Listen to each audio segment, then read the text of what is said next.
नमस्कार, मी अक्षरा पाटील. उत्तम सदाकाळ यांची भुजंग ही कथा आज आपण बघणार आहोत. ही कथा ऐकल्यानंतर थोडा वेळ स्तब्ध व्हाल.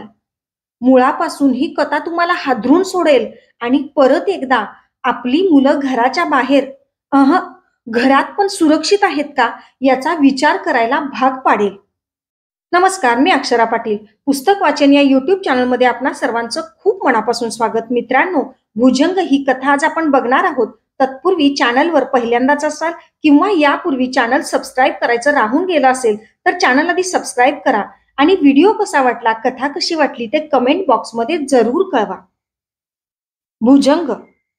आज काहीच काम नव्हते. हाताशी भरपूर वेळ होता. अगदी निवांत वेळ. सोहमची परीक्षा सुरू होती. तो लवकर शाळेत गेला होता. त्याचे आणि प्रीतमचे आवरून दिल्यावर मी जरा मोकळी झाले होते. रखमा मोलकरी नित्याप्रमाणे तिची कामे उरकून निघून गेली होती. आता घरात मी एकटीच होते. कामाचा रगाडा असला की माणसाला निवांतपणाची ओढ लागते, पण तोच निवांतपणा मिळाल्यावर मात्र वेळ जाता जात नाही. आज माझेही तसेच झाले होते. रिकामा वेळ काही केल्या जाईना. टीव्हीवर सर्फिंग करून झाले. त्याच त्या रटाळ मालिकांनी डोके भणाणून गेले. अखेर टीव्ही बंद करून मी बेडरूमकडे वळले. बेडमध्ये माझे छोटेसे ग्रंथालय आहे. माझ्या आवडीच्या लेखकांच्या अनेक कथा कादंबऱ्या त्यात ओळीने मांडलेल्या आहेत. असा रिकामेपणा जाणवू लागला की पुस्तके माझ्या मनाला शांत करतात. खरेच ग्रंथ आपले मित्र आहेत हे वाक्य किती अचूक आहे, नाही? लक्ष्मण सूर्यभानांची सृष्टी कादंबरी वाचायला घेतली. साधी सोपी रसाळ भाषा असणारी सृष्टी वाचता वाचता मी स्वतःला अगदी विसरून गेले. मुलीच्या सुखासाठी झटणारा बाप किती समर्थपणे उभा केलाय लक्ष्मण सूर्यभानांनी.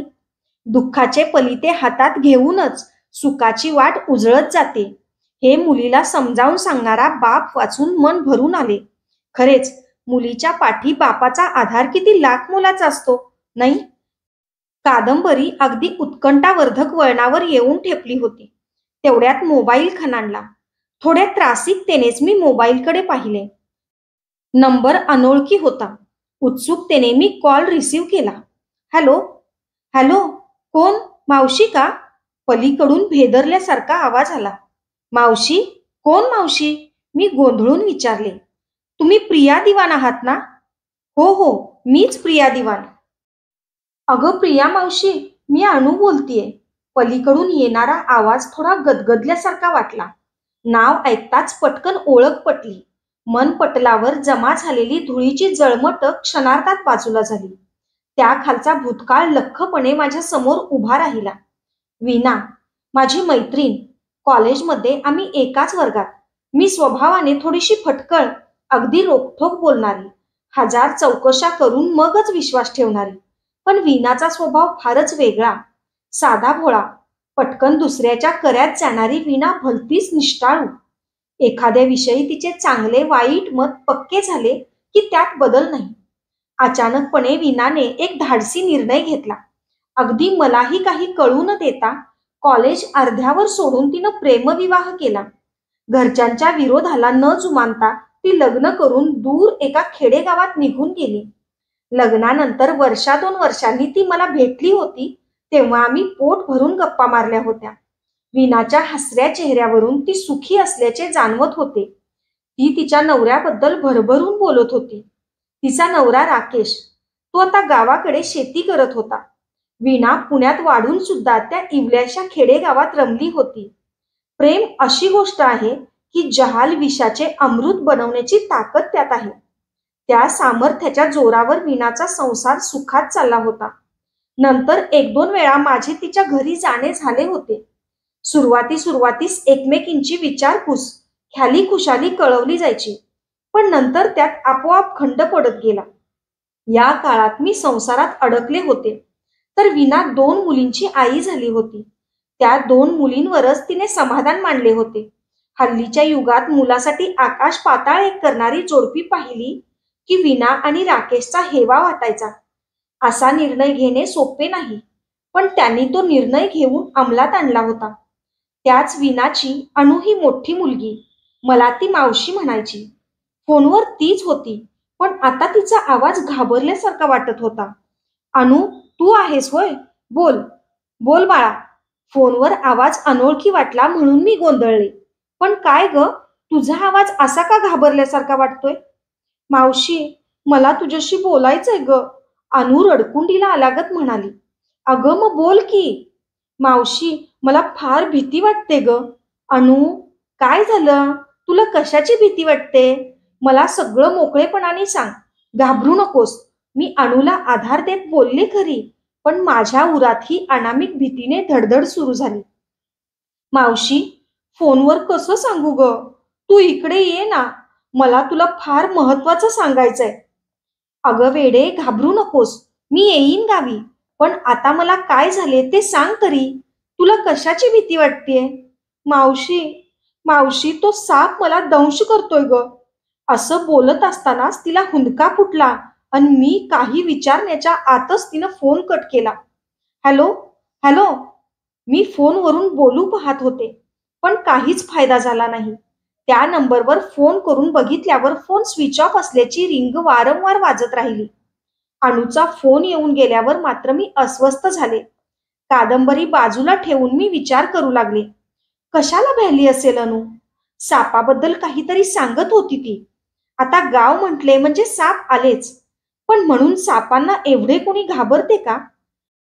आणि भीती जरी वाटली तरी तिनं आई-बाबांना सांगण्याऐवजी ही माझ्याशी त्याबद्दल का बोलली? असेल काहीतरी. एखादी चक्कर मारू तिच्या गावी. मग सगळा सोक्षमोक्ष लागेल. मनाशी विचार करत करत मी बाहेर आले. हॉलमध्ये येऊन थांबते तोच डोरबेल किणकिणली. मी दार उघडले. दारात माझे आई-बाबा उभे. अचानकपणे आलेल्या सुखाचा आनंद कसा घ्यावा हे समजत नाही. अगदी तशीच माझी अवस्था झाली. आई-बाबांना बघून अणूचा विषय मी साफ विसरले. चांगले 2 आठवडे उलटले. मला अणूच्या फोनचा विसर पडला होता. मी माझ्या कामात गर्क होते. नित्याच्या रहाटगाडग्यात मग्न होते. अन एक दिवस अचानक मला अणूची आठवण झाली. अणूची आठवण यायला एक प्रसंग कारणीभूत ठरला. सकाळच्या वेळी माझी किचनमध्ये लगबग सुरू होती. एवढ्यात सोहम आत आला. "आई, आई, माझे एक काम कर ना." सोहमची लाडीगोडी सुरू झाली. "कसले रे काम? आणि तुझे काम करायला आता मला वेळ नाही. तू बाबांना सांग ना, ते करतील."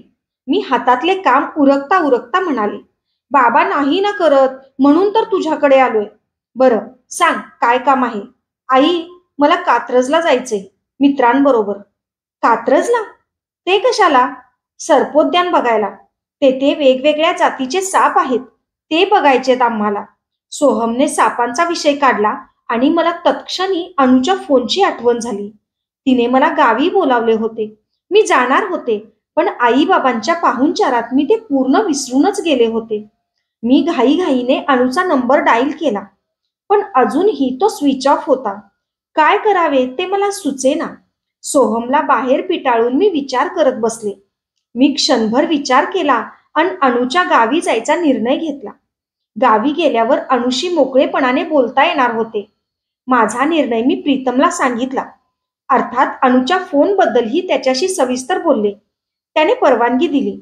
तो आणि सोहम घरी थांबणार होते. मी एकटीच गावी जाणार होते. प्रीतमला घरातील सगळी कामे जमायची, त्यामुळे मी निर्धास्त होते. दुसऱ्या दिवशी दुपारच्या वेळी मी विनाच्या गावी पोहोचले. विनाचे गाव हायवेला खेटूनच होते. छोटेसे पण टुमदार खेडेगाव होते ते. न चुकता मी विनाच्या घरी पोहोचले. अंगणात राकेश बसलेला होता.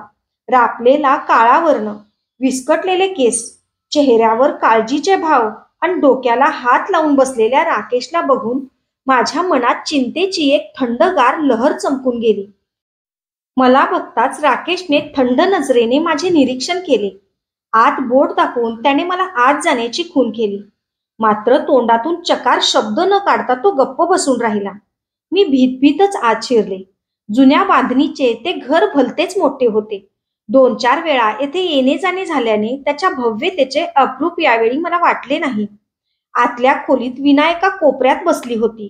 दुःखाने पिचून गेल्यासारखी दिसणारी विना भेसूर नजरेने माझ्याकडे बघत राहिली. तिच्या नजरेत अनोळखी भाव होते, पण ते क्षणभरच. माझी ओळख पटताच ती ताडकन उठली.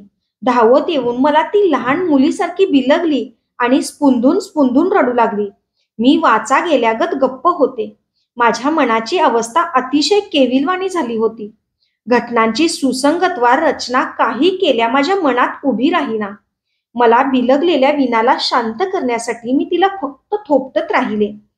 ती मात्र आषाढातल्या मेघासारखी धो धो बरसत राहिली. तिचे रडणे थांबल्यावर मी तिला विचारले, विना, स्वतःला सावर आणि काय झालं ते मला सांग बरं. म्हणजे तुला काहीच माहित नाही? तिने आश्चर्याने माझ्याकडे बघत म्हटले. नाही, मी गोंधळून उत्तर दिले. तसा दुःखभरा उसासा सोडत विना म्हणाली, प्रिया, माझी अणू घरातून निघून गेली ग. काय? मी त्या अनपेक्षित धक्क्याने तीन तार उडाले. हो ना, गेला आठवडाभर आम्ही तिचा शोध घेतोय, पण काहीच पत्ता लागत नाही. कुठे गेली असेल ती?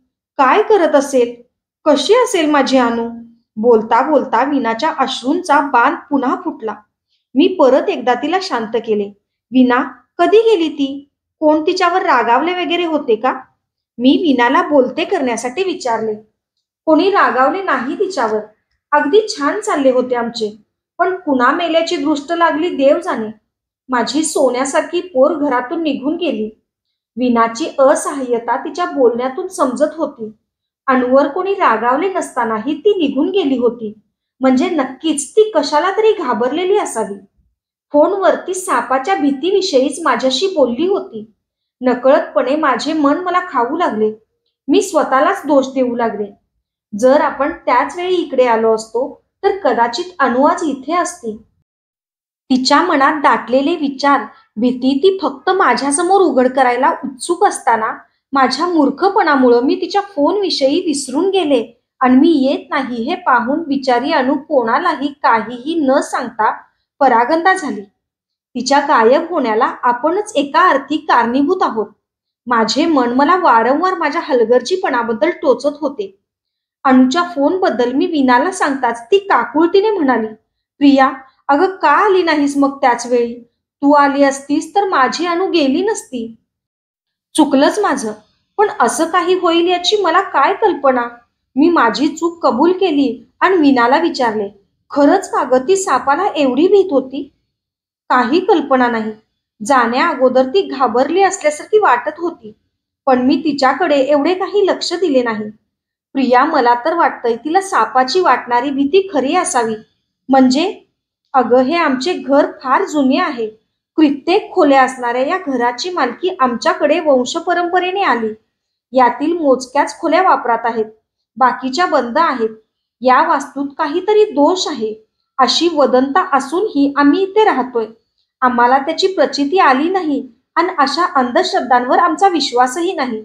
पण आता मला असं वाटायला लागलंय की ती वदंता खरी असावी.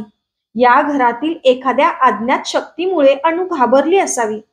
त्या शक्तीच्या अंमलाखालीच तिने घर सोडले असावे. विनाने तिच्या मनातील शंका बोलून दाखवली. अगं विना, असं काही नसतं. आपण विज्ञान युगातील माणसं आहोत. अशा गोष्टींवर विश्वास ठेवून कसं चालेल? मी माझं मत मांडलं. अगं प्रिया, यावर विश्वास नको ठेवू तर काय करू? लोक जे बोलतात त्यावर विश्वास ठेवू? कोणी म्हणतात अनु अमक्याचा हात धरून पळून गेली. कोणी म्हणतात अनु तमक्याचा हात धरून पळून गेली. पण प्रिया, तुला शपथ घेऊन सांगते, माझी अनु तशी नव्हती ग. सरळ मार्गी माझी अनु चुकीच्या मार्गाने जाणारच नाही. म्हणून मला वाटतंय ती भीतीमुळेच कुठेतरी निघून गेली असावी. अगं, तिच्या शोधामुळे आम्ही आकाश पाताळ एक केले. विहिरी, नदी, तळी देखील धुंडाळली, पण कुठेच तिचा पत्ता नाही. डोळे पुसत विना बोलत होती. आम्ही दोघी बोलत असतानाच विनाची धाकटी मुलगी मिनल पाणी घेऊन आली. मावशी, पाणी घ्या. गोड आवाजाची मिनल बरीच मोठी झाली होती. घरात घडलेल्या घटनेचे प्रतिबिंब तिच्या चेहऱ्यावर दिसून येत होते. मी पाणी घेतले. मावशी, ताई घरातून निघून जाण्याच्या आदल्या दिवशी मला असंच काहीतरी बोलली होती, पण मी तिच्याकडे लक्षच दिले नाही. मिनल आमच्या संभाषणात भाग घेत रहस्य स्फोट केल्याप्रमाणे म्हणाली. तिच्या बोलण्याने माझ्याबरोबर विनाही दचकली. काय बोलली तुला ताई? मला याआधी का नाही सांगितलंस तू? विना रागाने मिनलला म्हणाली. विना, जरा धीरानं घे. आता रागावून काही उपयोग नाही. ती काय सांगते ते तरी ऐक आधी. हं, सांग मिनल. मी मिनलला म्हटले, मावशी, ताई मला म्हणाली, "मीनू, मला इथे फार भीती वाटते. इथं मला तो साप दिसतोय. मीनू, तू पण सावध राहा. बघ, त्याची जीभ कशी वळवळ करतीये. तो टपून बसलाय भुजंगासारखा," असं म्हणत ताई तिच्या खोलीत निघून गेली. मला वाटले ती मुद्दाम मला घाबरवते, म्हणून मी तिच्याकडे लक्ष दिलं नाही. पण ताईने तुलाही फोन करून तेच सांगितले, ते ऐकून मला तिचे बोलणे आठवले. मिनलने तिचे आणि अनुचे बोलणे आम्हाला जसेच्या तसे ऐकवले. मिनलचे बोलणे ऐकून आम्ही सगळेच सर्द झालो होतो. आमची मती गुंग झाली होती. बराच वेळ आम्ही त्याच विषयावर बोलत होतो. विनाच्या आग्रहाखातर आणि तिला बरं वाटावं म्हणून मी मुद्दाम 2-3 दिवस तिच्याजवळ थांबले. अनुचा काहीच ठावठिकाणा लागत नव्हता. विनाने स्वतःला बरेच सावरले होते. अखेर मी माझा पत्ता, फोन नंबर त्यांच्याकडे ठेवून अनुची खबरबात कळताच मला कळवण्यास सांगून विनाचा निरोप घेतला. विनाकडे जाऊन आपल्याला आता जवळजवळ वर्ष झाले होते. अजूनही अनुचा काही पत्ता लागला नव्हता. विनाचे 2-3 वेळा मला फोन आले. त्यानंतर मीच फोन करून तिची चौकशी करायची. विना अनुचे दुःख विसरली नव्हती, पण बरीच सावरली होती. पूर्वीपेक्षा ती फार अबोल बनली होती. मला तिचे दुःख समजत होते. फोन करून अनुची चौकशी करणे म्हणजे जखमेवरची खपली काढण्यासारखे होते. हे जाणून मी हळूहळू फोन करणे बंद केले. त्यानंतर पुन्हा एकदा आमच्या संपर्काची सुप्तावस्था आली. मी माझ्या संसारात गुरफटले. अशाच एका निवांत संध्याकाळी फोन खणाणला. फोन विनाचाच होता. फोनवरतीच बोलली कमी आणि रडलीच जास्त. पण ती जे काही बोलली ते ऐकून कुणाचेही काळीज फाटून गेले असते. मी मटकन सोफ्यावरच बसले. माझी ती अवस्था बघून प्रीतम हादरला. "काय झाले ग? कोणाचा फोन होता? तू इतकी का अस्वस्थ झालीस?" प्रीतम मला सावरत बोलला. "प्रीतम, फार वाईट प्रसंग ओढवला रे विनावर." मी दुःखाचा कड दाबून कशीबशी बोलले. "कसला प्रसंग ओढवलाय?" "अरे, वर्षापूर्वी अनु नाहीशी झाली आणि आता तिच्या छोट्या मुलीचा आकस्मिक मृत्यू झालाय." मी हे प्रीतमला सांगितले खरे, पण डोळ्यात दाटलेल्या अश्रूंना मी रोखू शकले नाही. "काय सांगतेस प्रिया? It's horrible." मी सांगितलेल्या बातमीवर प्रीतमचाही विश्वास बसेना. "हो रे, स्वतः विनानेच फोन करून मला सांगितले. आपल्याला तिच्याकडे जायला पाहिजे." "अगं पण आपला सोहम, त्याला त्याच्या मावशीकडे ठेवूयात." "ओके, तू आवर. मी लगेचच गाडीची व्यवस्था करतो." आम्ही लगेच गाडी करून जांभळीला पोहोचलो. जांभळीला पोहोचेपर्यंत मध्यरात्र उलटली होती. विनाचे घर जागेच होते. विना शेजारच्या महिलांच्या गराड्यात होती. वातावरण एकदम तणावाचे होते. असह्य दुःखाने ओतप्रोत भरलेले. विना उजाड भकास माळरानासारखी स्तब्ध बसलेली. येणारे हुंदके अडवत केविलवाण्या नजरेनं ती माझ्याकडे बघत होती. तिच्या डोळ्यातून ओघळणाऱ्या आसवास माझी प्रतिमाही तिच्या नजरेतून वाहून जात असल्यासारखी. मी विनाजवळ गेले. विना तोंडातून एकही शब्द न काढता मला घट्ट मिठी मारून रडत राहिली. माझ्या डोळ्यात आसवांचे पक्षी भिरभिरू लागले. ते बघून सगळेच अश्रूंच्या आणि हुंदक्यांच्या लाटात बुडून गेले. 10-15 मिनिटं घराच्या त्या खोलीत दुःख, वेदना, हुंदके, सुस्कारे यांचेच वर्चस्व होते. हळूहळू निचरा होत वातावरण निवळू लागले. दुःखाचे मळब दूर सारून शब्द पक्षी चिवचिवू लागले. महत् प्रयासानं मी वीणाला विचारले, "असं काय झालं ग अचानक? मीनल आजारी होती का?" माझ्या प्रश्नाला उत्तर न देता वीणा मान खाली घालून गप्प बसली. बाजूच्या कोपऱ्यात राकेशही तसाच गप्प बसलेला. कोणीच काही बोलेना. मग मीही गप्प झाले.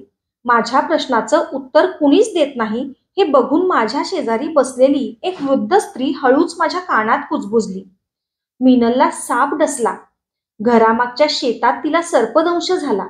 इथं जवळपास दवाखान्याची सोय नसल्यानं मीनलला वाचवता आले नाही." त्या वृद्ध स्त्रीचे बोलणे ऐकून मी शहारले. मला अनुचे बोलणे आठवले. अनुला ज्या सापाची भीती वाटत होती तोच साप मीनलला चावला नसेल ना? माझ्या मनात प्रश्नांची वावटळ उठली. ज्याच्या भीतीमुळे अनु घर सोडून गेली होती, त्याच भुजंगाने त्याला हवा असणारा बळी अखेर घेतला. अनुऐवजी मीनल त्याच्या तावडीत सापडली. मनाशी विचार करत मी शांत बसून राहिले. आम्ही येण्या अगोदरच मिनलचा अंत्यविधी पार पडलेला होता. त्यामुळे रात्रभर वीणाच्या शेजारी बसून मी तिचे सांत्वन करीत राहिले. आळसावलेला प्रीतम ओसरीवरच जडावलेल्या डोळ्यांनी जागा राहण्याचा प्रयत्न करत बसला होता. कशीबशी रात्र उलटली. दुपारपर्यंत वीणाजवळ थांबून तिची समजूत घालून मी पुन्हा पुण्याला निघून आले.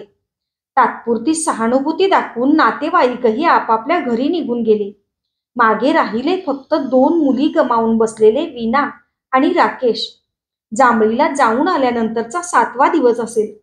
माझ्या मनात मिनलची हसरी निरागस छबी अजूनही राहून राहून तरळत होती. पाठोपाठ अणूची घाबरलेली चर्या दृश्य स्वरूप होत होती आणि त्या पाठोपाठ नजरेसमोर यायचा तो भला थोरला भुजंग. मनातील हे क्लेशदायक विचार बाजूला सारत मी स्वतःला कामात गुंतवून घेत होते. दुपारच्या वेळी डोअरबेल वाजली. मी दरवाजा उघडला. दारात पोस्टमन उभा होता. त्याने दिलेलं पत्र घेऊन मी आत आले. पत्र कुणाचे होते कळायला मार्ग नव्हता. माझ्या पत्त्याशिवाय लिफाफ्यावर काहीही लिहिलेले नव्हते. उत्सुकतेने मी पत्र फोडले. त्यातील मजकूर लिहिलेला कागद बाहेर काढून मी वाचू लागले. मजकूर वाचता वाचता माझ्या मनात भावनांचे थैमान माजले होते. डोळ्यातील अश्रू त्या कागदावर पडत होते. मी डबडबलेल्या डोळ्यांनी पत्र वाचत होते. पत्र मिनलचे होते. मृत्यूपूर्वी 1 दिवस अगोदर तिने ते पत्र मला लिहिले होते. पत्रात ती मला म्हणत होती, मावशी, मी हे पत्र मुद्दाम तुला लिहिते. मनात साठलेली मळमळ कोणाजवळ तरी मोकळी करावी म्हणून या पत्रातून मनात साठवलेले जहाल रहस्य मी तुला सांगणार आहे. मावशी, ताई खरोखरच सापाला भीत होती, पण त्यावेळी तो साप तिच्याशिवाय कुणालाच दिसत नव्हता. अखेर बिचारी निघून गेली. कदाचित ती या जगात नसेलही, म्हणूनच आजपर्यंत तिचा शोध लागला नाही. ताई गायब झाल्यानंतर तो साप मला पहिल्यांदा दिसला. त्याचा तो अवतार बघून किती भ्याले होते मी. त्याची ती वकवकलेली नजर, त्यातला हिंस्रपणा वर्णन करण्यापलीकडे होतं सारं. ताई सापाला एवढी का भीत होती ते त्यावेळी मला कळलं. माझी अवस्था अगदी तिच्यासारखीच झाली होती. ताईने काय काय सोसले असेल याची नुसती कल्पना केली तरी माझ्या अंगावर शहारे येत होते. त्यानंतर मला त्या भुजंगाचे वारंवार दर्शन होऊ लागले. मी ताईप्रमाणेच घाबरून गेले. अन मावशी, तुला कोणत्या तोंडाने सांगू ग? त्या भुजंगाने अखेर मला दंश केलाच. ताईप्रमाणे मलाही तो भुजंग रोज दंश करत होता. मी तोंड दाबून त्याचे दंश सोसत राहिले. मावशी, तो भुजंग ताईने कोणालाही दाखवला नाही, फक्त त्याची कल्पना दिली. पण मी मात्र त्याला उघड करणार आहे, तेही फक्त तुझ्या समोर. मावशी, तो भुजंग दुसरा तिसरा कोणी नाही ग, आमचे पप्पा आहेत. पप्पा नाव घेताना सुद्धा त्यांची लाज वाटते मला. हे ऐकून किती किळसवाणे वाटले असेल नाही तुला? पण मावशी, हे सारे ताईने मी सोसले. आमची काय अवस्था झाली असेल तूच विचार कर. आमचे हे विटाळलेले शरीर आता मिरवण्याच्या लायकीचे राहिले नव्हते. अगं, एका बापानेच बाप लेकीच्या नात्याचा गळा घोटलाय. किती अविश्वसनीय आहे हे, पण हे सत्य आहे. हे सत्य आता फक्त तुलाच ठाऊक आहे. मावशी, आईला यातील काहीच ठाऊक नाही ग. मावशी, तुला माझे हे पत्र मिळण्यापूर्वी मी माझ्या जीवनाचा अंत केलेला असेल. आजवर पिकावर फवारणी करण्याचे विषारी औषध मी जवळ घेऊन ठेवले. रात्री माझी कहाणी मी स्वतःच्या हाताने संपवणार आहे. कदाचित तो भुजंग माझ्या मृत्यूचा वेगळाच बनाव लोकांसमोर उभा करील. बिचारी आई त्याच्या शब्दांवर विश्वास ठेवेल. पण हे सत्य तुला ठाऊक असावे म्हणून हे पत्र लिहिलं. पुढचा निर्णय काय घ्यायचा तूच ठरव. तुझी आभागी, मिनल. सुन्नपणे मी मिनलचे ते पत्र वाचले. माझा या घटनेवर विश्वासच बसत नव्हता. माणसे एवढी विकृत असू शकतात? मनात राग, चीड, द्वेष यांचे एकाच वेळी वादळ उठले होते. त्या वादळात उन्मळून पडलेल्या एखाद्या वृक्षासारखी मीही उन्मळून गेले होते. धन्यवाद. आशा कथा चॅनलवर सादर करण्याचा हेतू एकच की प्रत्येकानं आपल्या मुलींना सक्षम बनवणं आणि त्यांच्याबरोबर मैत्रीचं नातं तयार करून त्यांचं म्हणणं अगदी काळजीपूर्वक ऐकून घेण्याची आजही काळाची गरज आहे. धन्यवाद. अशाच नवनवीन कथा, कविता आणि पुस्तकांसाठी पुस्तक वाचन बाय अक्षरा पाटील हे चॅनल सबस्क्राईब करा आणि कथा कशी वाटली ते कमेंट बॉक्समध्ये जरूर कळवा. थँक्यू.